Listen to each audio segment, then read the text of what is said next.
Once again, good evening. This is your Kuya Oli, your break time host. Again, it's Wednesday night and it's 8 p.m. So bring out your pen and papers, mga ka-break time. Annyeonghaseyo! Before we start, I just want to remind everybody who are new viewers that we have every Wednesday night, I do a simple Bible study and it's called Break Time by Kuya Oli every 8 p.m. Winnipeg time. So I'm inviting everybody to always watch every Wednesday at 8 p.m. So, ready na ba kayo dyan? Mga viewers, mga followers all over the world. Woo-hoo-hoo! Mag-start na po tayo. And before we start, let's have our opening prayer. Heavenly Father, we just want to praise and thank you, Lord God, for this day. Lord God, we pray that as we study the Word, that you will fill us with your holy presence, O Lord, and Lord God, that we will understand and be able, Lord God, to apply, Lord God, all the things that we have learned and that we will learn tonight. And we pray, Lord God, as we learn from it, Lord, it will transform us and we will have a better and good life. In Jesus' name we pray. Amen and amen. So once again, mga ka-break time, good evening po. This is your Kuya Oli, your break time host.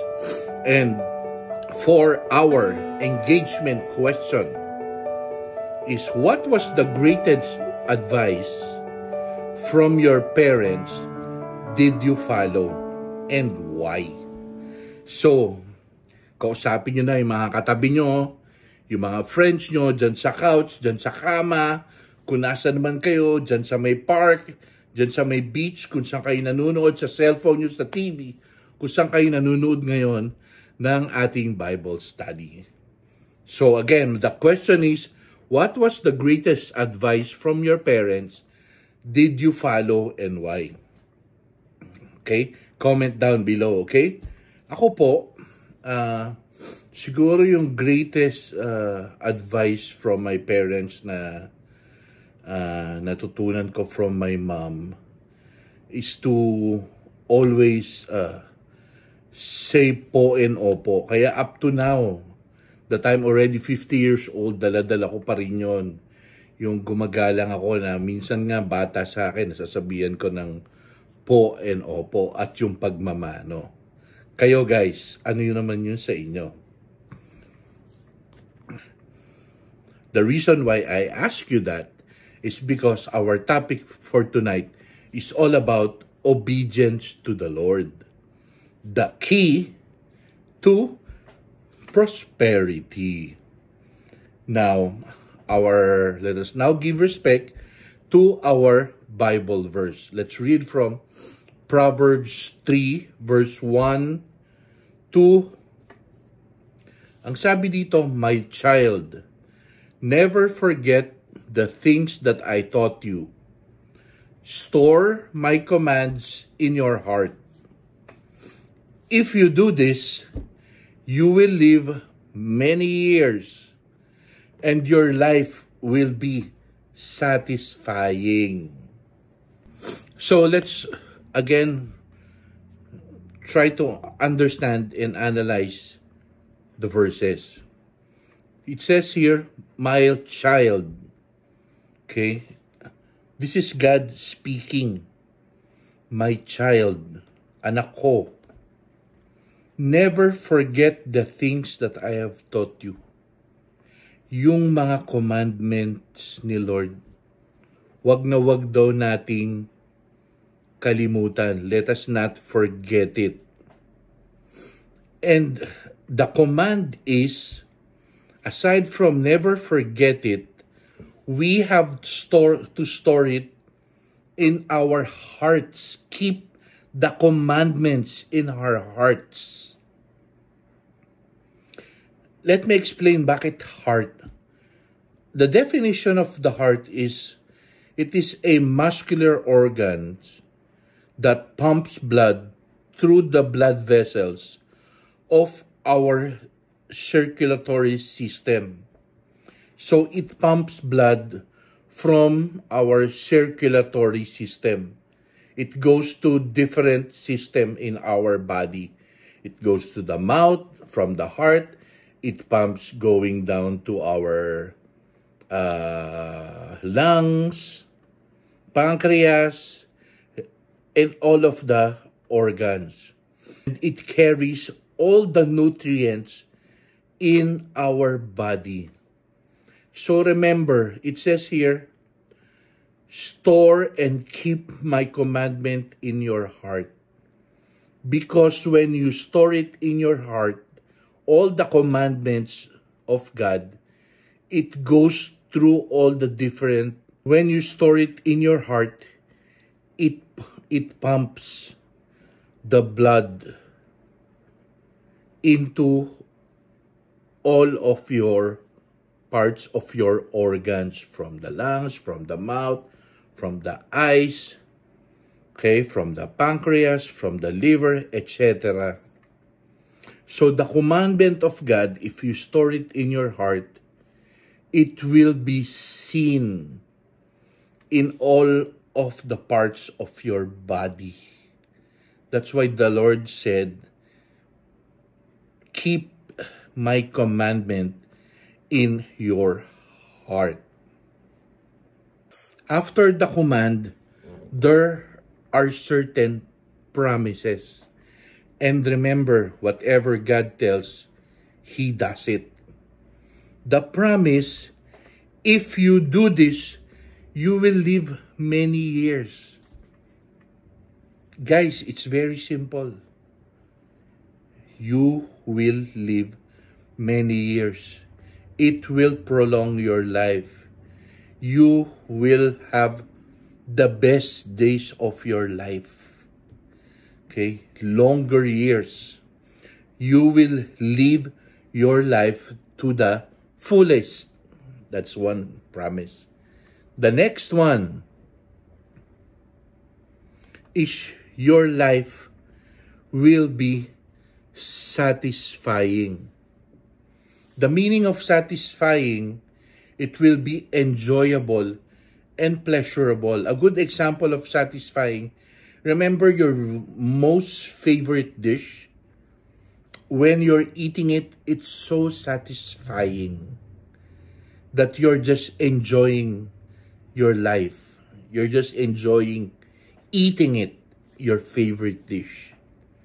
Same thing with God. Again, I just want to stress out, never forget the things that I've taught you. Store it. Store my commandment in your heart.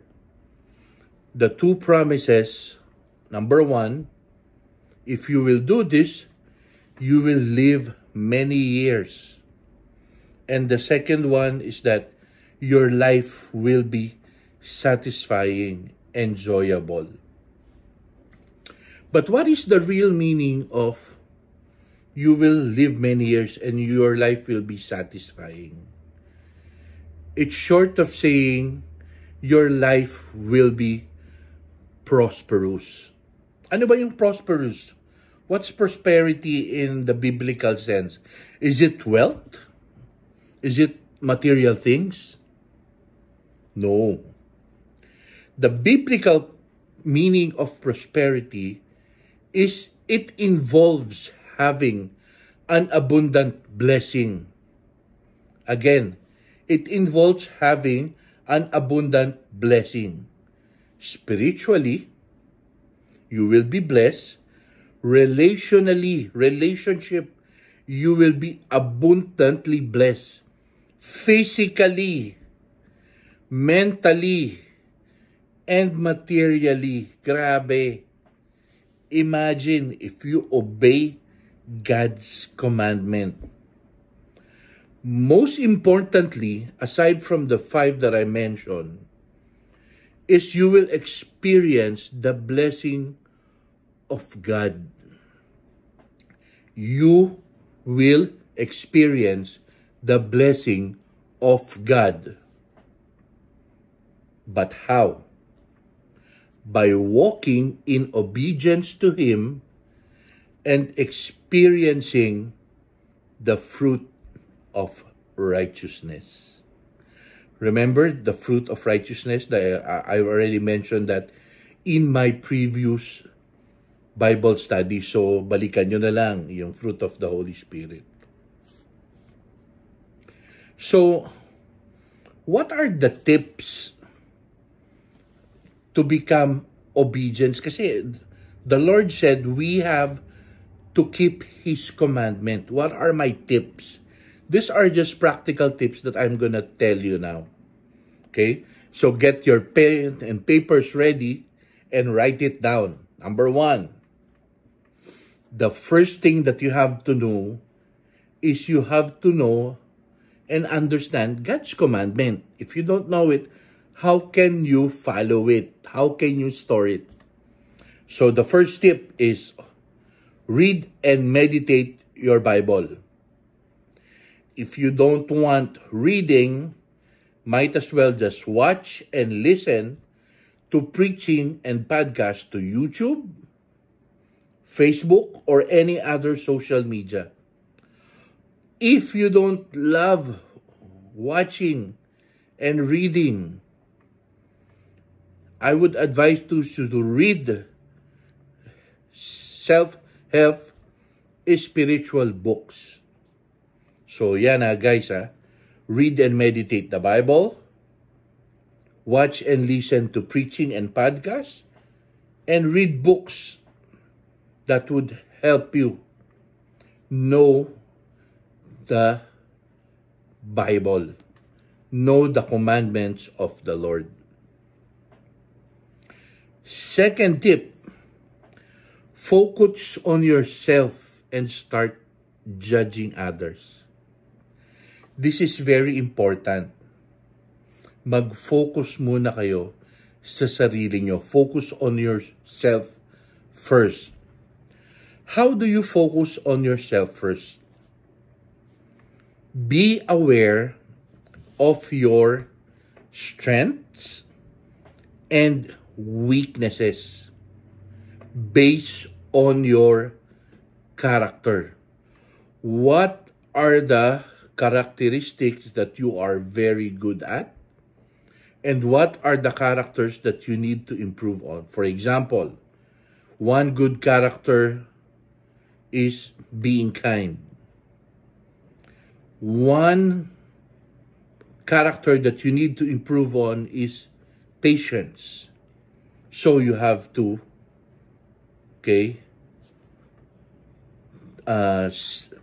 segregate it, the good and the ones.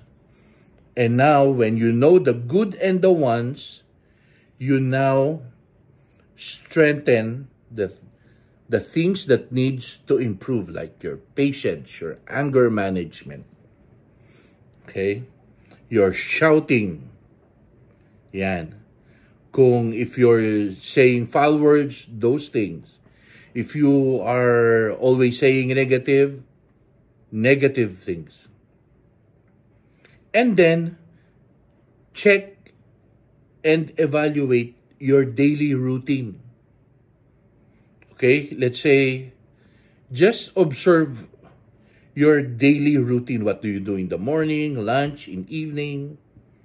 And then, find out and what can change on your routine to strengthen your weakness. If possible, if you have friends who are good at being patient, then learn from them.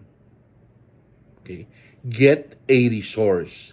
Ask somebody who loves the Lord, whom you know spiritually, and then seek the advice of a counsel. So at least 3 of them. And then the last one is start training yourself. Training means practicing it every day until it becomes a habit. For example, your weakness is you don't read the Bible, you don't watch, then look for a specific time where you can use that particular time to start reading and understanding the Bible. Again, if you don't want reading, you try watching some preaching, podcasts, or reading books until it becomes a habit. And then be aware of your other weaknesses. And same thing goes, do it as well. Ayan. So again, focus on yourself and stop judging others. Be aware of your strength and characters that you need to improve on.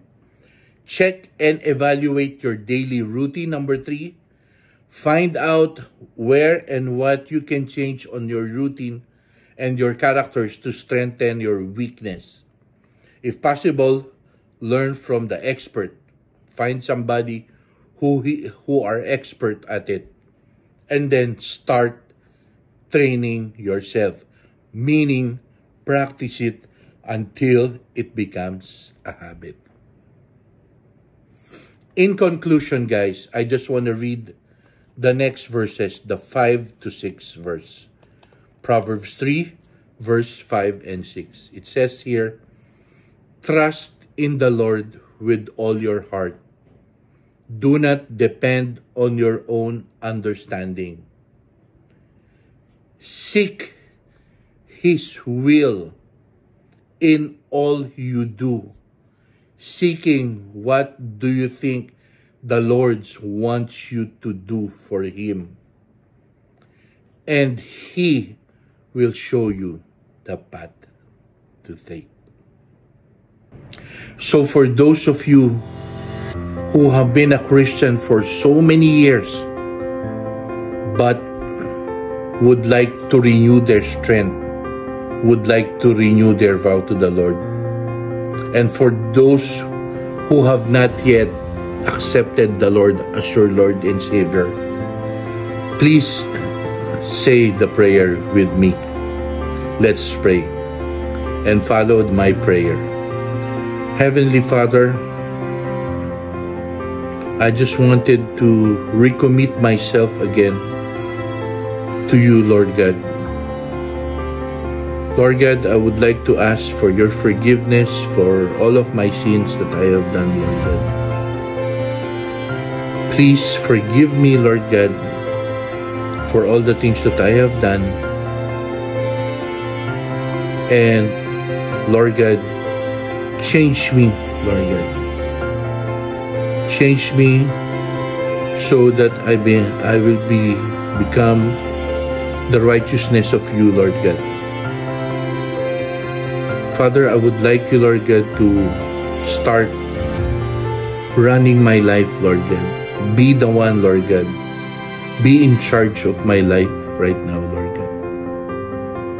And Lord God, thank you for accepting me as your son, Lord God. Thank you for your forgiveness. And now I give you my life, Lord God.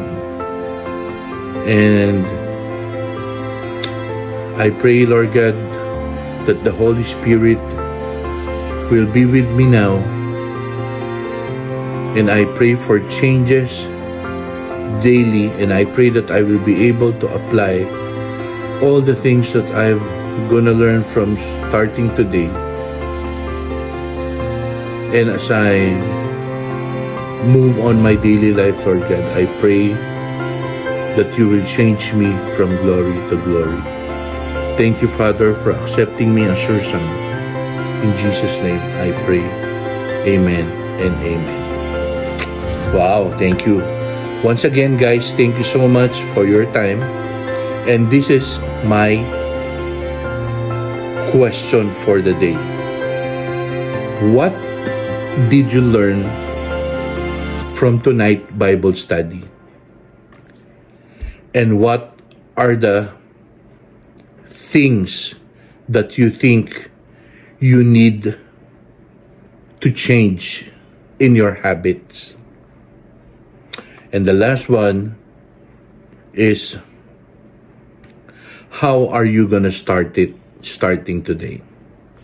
So again, magandang gabi. This is your break time host, Kuya Oli. Anya sa'yo. See you again next week, Wednesday night at 8 p.m. This is your break time host, Kuya Oli. Have a good day. Enjoy your dinner and good night. Anya sa'yo. Wow.